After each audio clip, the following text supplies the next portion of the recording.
Elhamdülillahi Rabbil alemin ve salatu ve selamu ala Resulina Muhammedin ve ala alihi ve sahbihi ecma'in. Ya Rabbel alemin, düğün merasimimizi mübarek eyle, hayırlara vesile eyle, kazalardan muhafaza eyle ya Rabbi. Esselatu ve selamu aleyke ya Resulallah, esselatu ve selamu aleyke ya Habiballah, esselatu ve selamu aleyke ya seyyidel evveline vel ahirin ve selamun Rabbil alemin. Billahi Teala'l-Fatiha. Peygamber Cennet Muhammed'e selavat. Sallallahu Muhammed. Peygamber Cennet Muhammed'e selavat. Sallallahu Muhammed. Verelim Muhammed'e selavat. Sallallahu Muhammed.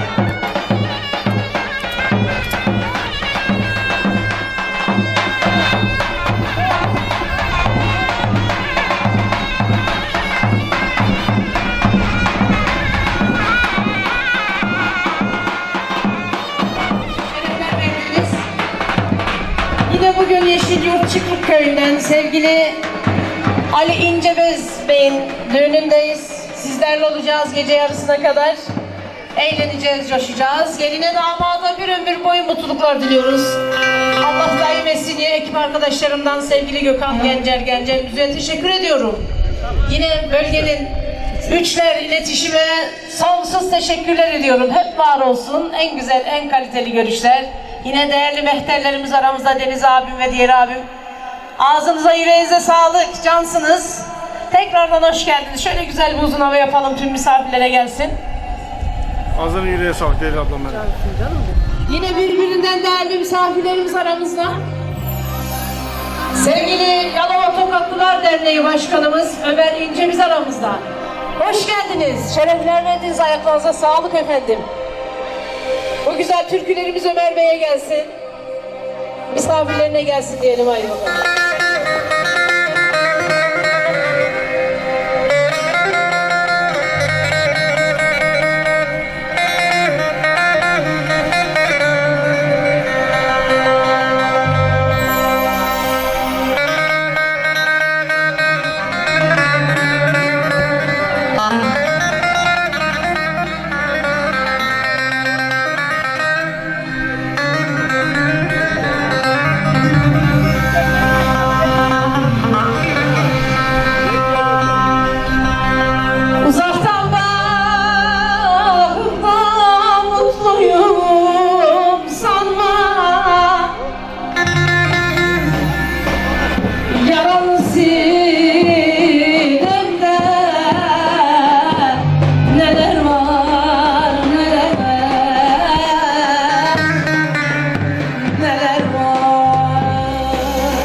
Personellerimize sevgili Ali İnce'miz Bey'imizden gelsin diyoruz. Tüm misafirlere gelsin.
mı sesimi?